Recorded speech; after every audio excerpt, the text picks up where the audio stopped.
আচ্ছা, এই যে কোটা সংস্কার আন্দোলন, এটা একটা দীর্ঘদিন যাবৎ বাংলাদেশে চলে আসা আন্দোলন এবং আমরা জানি যে কোটার পক্ষে বিপক্ষে ব্যাপক আলোচনা সমালোচনা হচ্ছে বাংলাদেশের দীর্ঘদিন যাবৎ, এবং সেই আলোচনার মাধ্যমে ইতিমধ্যেই আমাদের সামনে এবং পুরো জাতির সামনে এটা ফুটে উঠেছে যে এই কোটা বর্তমানে বাংলাদেশে যেটা বিদ্যমান আছে এটা পুরোপুরি একটা বৈষম্যমূলক কোটা সিস্টেম, যেটা একটা নির্দিষ্ট গোষ্ঠীকে কয়েকটি নির্দিষ্ট গোষ্ঠীকে সুযোগ সুবিধা দিয়ে যাচ্ছে এবং পুরো বাংলাদেশের প্রায় অর্থাৎ মেজরিটিকে বঞ্চিত করছে।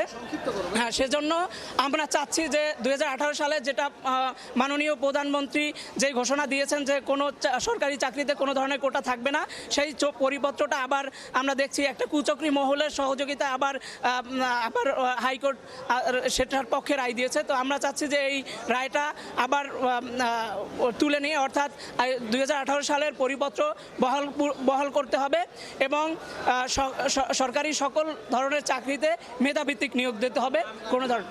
আমার নাম মোহাম্মদ শহীদুল ইসলাম, আমার ডিপার্টমেন্ট আইন বিভাগ এবং আমি বরিশাল বিশ্ববিদ্যালয়ের 10ম ব্যাচের শিক্ষার্থী। কি জন্য এখানে আন্দোলন করছেন? আপনাদের দাবি কি? সংক্ষেপে ছোট করে একটু বলবেন। আমাদের দাবি হচ্ছে যে কোটার বিরুদ্ধে আমরা যদি একটু খেয়াল করে দেখি যে কোটাগুলো কোন কোন জায়গায় কোটা দিছে। 2018 সালে মাননীয় প্রধানমন্ত্রী দ্বারা যে কোটা বাতিল করা হয়েছিল সেই কোটা আবার কেন চালু করা হয়েছে সেটা আমাদের একটা প্রশ্ন। আর আমরা যদি একটু লক্ষ্য করি যে কোটা কোন কোন জায়গায় দিছে, আমরা দেখি মুক্তিযোদ্ধা কোটা, নারী কোটা, জেলা কোটা, উপজাতি কোটা, প্রতিবন্ধী কোটা, পোষ্য কোটা। তা আমরা যদি একটু খেয়াল করি যে মানুষটা নানা চড়াই উৎসাহ পার করার পরে বিশ্ববিদ্যালয়ে ভর্তি হয়, বিশ্ববিদ্যালয়ে ভর্তি হওয়ার পর তার কি আর সামনে কোনো বাধা থাকে? তার কি আর কোটার প্রয়োজন আছে বলে মনে করেন আপনারা?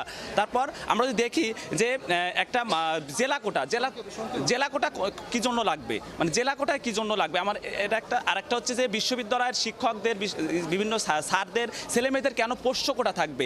কারণ তারা তো একটা এই পোষ্য কোটা থাকা দরকার কৃষকের, কারণ বিশ্ববিদ্যালয়ে যে স্যার আছে, যে শিক্ষক আছে, তার ছেলে তো খুব ছোটবেলা থেকে বিশ্ববিদ্যালয় পরিবেশে বড় হচ্ছে, সে সুযোগ সুবিধা বেশি পাচ্ছে, কিন্তু কৃষক যে তার সন্তান তো লেখাপড়া সেই অর্থে সুযোগ পাচ্ছে না। তাহলে কেন সেই বিশ্ববিদ্যালয় কিংবা শিক্ষকদের কেন কোটা দেওয়া হচ্ছে? দাবি হচ্ছে 2018 সালের রায় বহাল থাক, আমাদের সেই দাবি হচ্ছে এটা। চারটা দাবি আছে, ছোট করে ছোট করে দাবিগুলো। আজকে আমাদের আন্দোলনের 4টি দাবি হচ্ছে: 1 নম্বরে 2018 সালে ঘোষিত সরকারি চাকরিতে কোটা পদ্ধতি বাতিল ও মেধাভিত্তিক নিয়োগ পরিপত্র বহাল রাখতে হবে। 2 নম্বরে 18 এর পরিপত্র বহাল রেখে বহাল সাপেক্ষে কমিশন গঠন করে দ্রুত সময়ের মধ্যে সরকারি চাকরিতে সকল গ্রেডে অযৌক্তিক ও বৈষম্যমূলক কোটা বাদ দিতে হবে। সেক্ষেত্রে সংবিধান অনুযায়ী যে সকল ক্ষেত্রে অনগ্রসর জনগোষ্ঠী আসে তাদের কথা বিবেচনা করা হবে। 3 নম্বরে সরকারি চাকরিতে নিয়োগ পরীক্ষায় কোটা সুবিধা একাধিকবার ব্যবহার করা যাবে না, যোগ্য প্রার্থী না পেলে মেধাভিত্তিক নিয়োগ দিতে হবে। 4 নম্বরে দুর্নীতিমুক্ত ও নিরপেক্ষ মেধাভিত্তিক আমলাতন্ত্র নিয়োগ দিয়ে কার্যকর প্রশাসন ব্যবস্থা বাংলাদেশে গঠন করতে হবে। Thank you. দাবি পূরণ না করলে আমরা হচ্ছে সর্বত্র বাংলাদেশের সকল ইউনিভার্সিটি একসাথে আন্দোলন করব, রাস্তাঘাট এবং আমাদের যদি সম্ভব হয় আমাদের হচ্ছে ক্লাস কার্যক্রম বর্জন করব।